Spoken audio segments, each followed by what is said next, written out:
Is the BBC relevant anymore? Welcome to Mark and Pete. Here's a thought.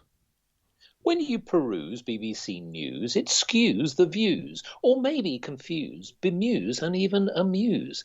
The clues are interviews that make you snooze, so be more selective with what you choose.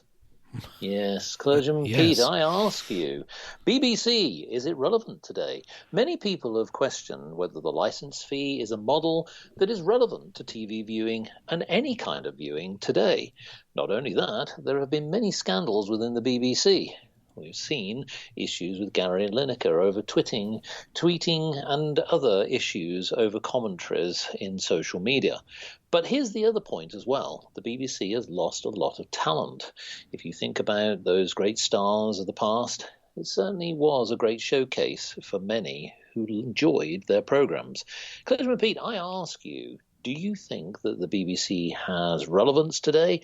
But more importantly, who do you think is the best source for getting your news? Well, it's not the BBC. I think the BBC has become increasingly biased. I think it's always had a certain bias, but what has happened is it's developed its own culture, its own politics, if you like, its own point of view. And there's been quite a few analyses of this. What does the BBC believe? Not always the same as the government of the day. Sometimes it can seem like they're just a government mouthpiece, at other times they're at odds with the government. But what the BBC has, it has that rare commodity, trust from the public to a large extent, although it's biting into that trust by its extreme bias on many political and cultural matters. But it was I think the first public broadcasting service in radio and then in television. It's developed this reputation, but also it's like an icon of Britishness. The international radio broadcasts, you can hear the words "This is London" and imagine they've been broadcast around the world. Trustworthy people behind the microphone, even though they're on radio, wearing a bow tie and evening wear, ready for the restaurant or the posh dinner they're going to, that sort of thing. It's but it's an establishment organisation that, like the others, has had its star quality tarnished. Things, others are the same. The Parliament has fallen under the same problem, the courts, and now we have the BBC. As to borrow CNN's catchphrase, the most trusted name in news, I think, has lost that. Now, I say that's its reputation. I don't mean it really was the most trustworthy, as I intimated, and there's interesting comments by news. What do they call the BBC? News readers on the independent news. They call them newscasters of the day, where on the BBC they were just actors reading out the news. They didn't actually write it. They weren't journalists, and the quality of the BBC news was nowhere near as good as the independent television news. Yet they turned that around and became better and built up a reputation. All the while, this reputation being subverted by the fact that they're biased towards this BBC culture, which is in its own little bubble, aside from what most of the rest of the country believes. So, is the BBC relevant? I don't think it is. I think it needs to be jettisoned, and there's plenty of other broadcasters who would need to earn the reputation that the BBC just inherits. And I think it's better to earn it by being trustworthy and reliable. Well, here's my take on this. So it's good to hear your view, but I agree that I think the BBC has certainly lost its way. It certainly has been skewing the news. We've seen issues, of course, over scandals in recent times. We know that the Jimmy Savile issue was a big issue. It's tarnished the reputations of its flagship programs like Top of the Pops, which was, without any doubt, a music showcase. That ended in about 2006, I believe. And then when you look at the other programs where they've had issues where they've commissioned programs, and when I think of Top Gear and the issues with Jeremy Clarkson and they've lost the stars, okay, the issues do occur. But when you bring all this, there's like a snowball effect of many issues, a cocktail of challenges. I look at it and think, now let me try and take a step back and look at it from a news perspective, because as you pointed out, that lovely, glorious image of somebody with a bow tie at a microphone giving out with the clipped tones of the BBC. We still have remnants of that today. But here's where I have a bigger issue. The issue that I have is that they have definitely cut back on a number of their journalists, the top quality journalists who write the news, investigate the news, present the news. There is no doubt they've had a major scale back. The other challenge is, if you look at the BBC website, and it annoys me intensely, is the amount of errors on the actual website, the amount of grammar errors, or they've skewed the news in some way and they've just got it wrong. And okay, some people will say errors occur, but it's quite remarkable how many times it does occur. And here's my biggest issue. At one time, the BBC would have showcase programs that would give a balanced view, meaning whether you were from a political source, you'd have a counter-political source to be able to then talk and debate. And it was open, where, again, with moderation of language, but no real filtering over a particular voice piece. Now, if we look at some of the other channels that are out there now who are starting to give platform to a voice piece, GB News is a classic example. They're certainly gathering pace. They are entertaining, but at the same time, they are not cancelling. There's no cancel culture. There's no filtering, other than obviously to ensure that there's no blasphemy. But the point here is that programs like GB News, Talk Radio, and many others, I just think are starting to recognise that the quashing of a voice piece of a public can't carry on.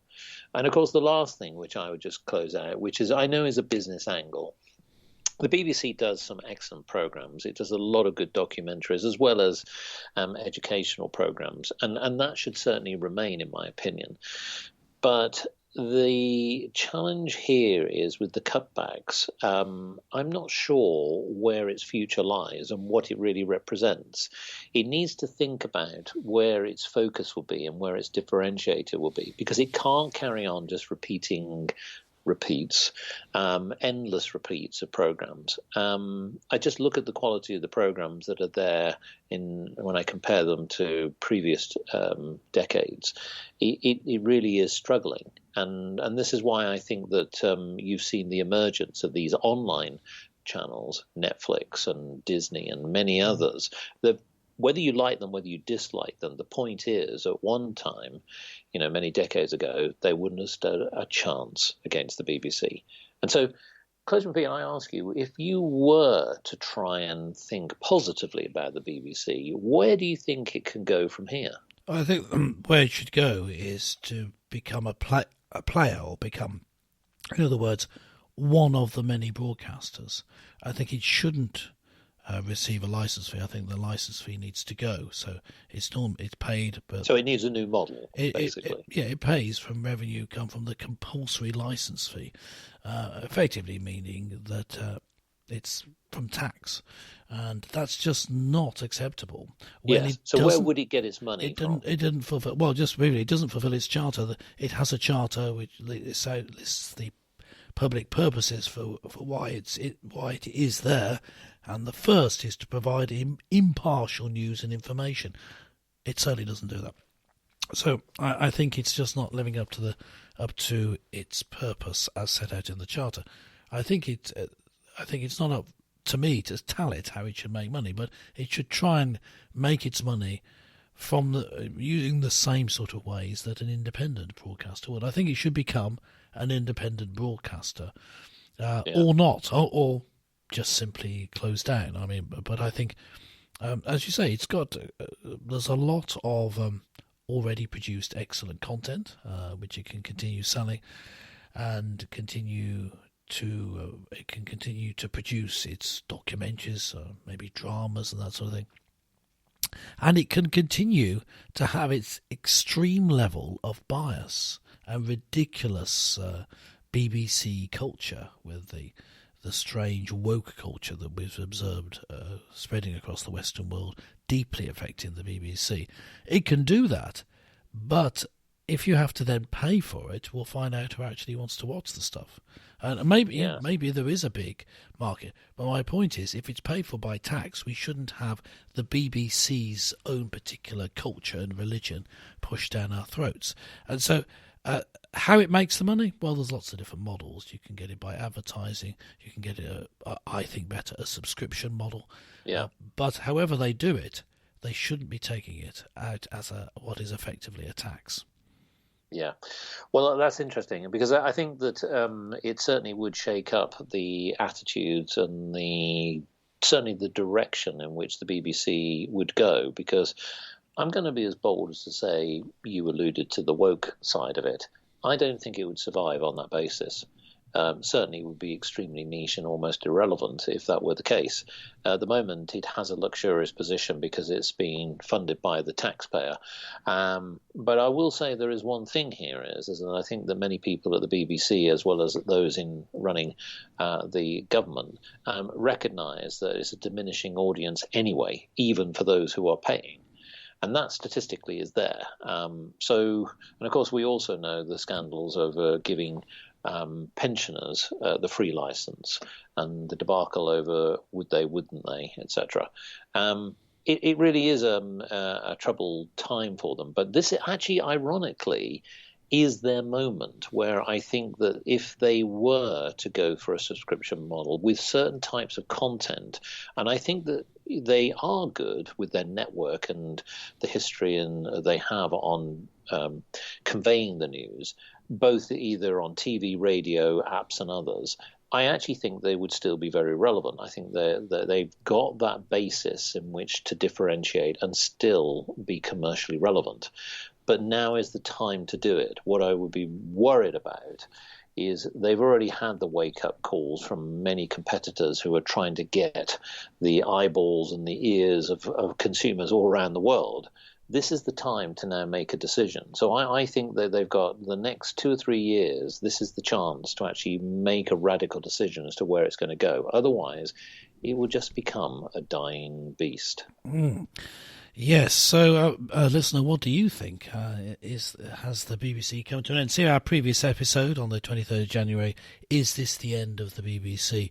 Perhaps the end never quite comes for such a monolith. But let us know what you think.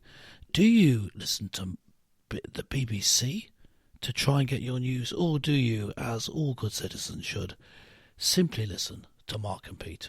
But for Mark and myself, for this episode, it's bye for now, and catch you next time.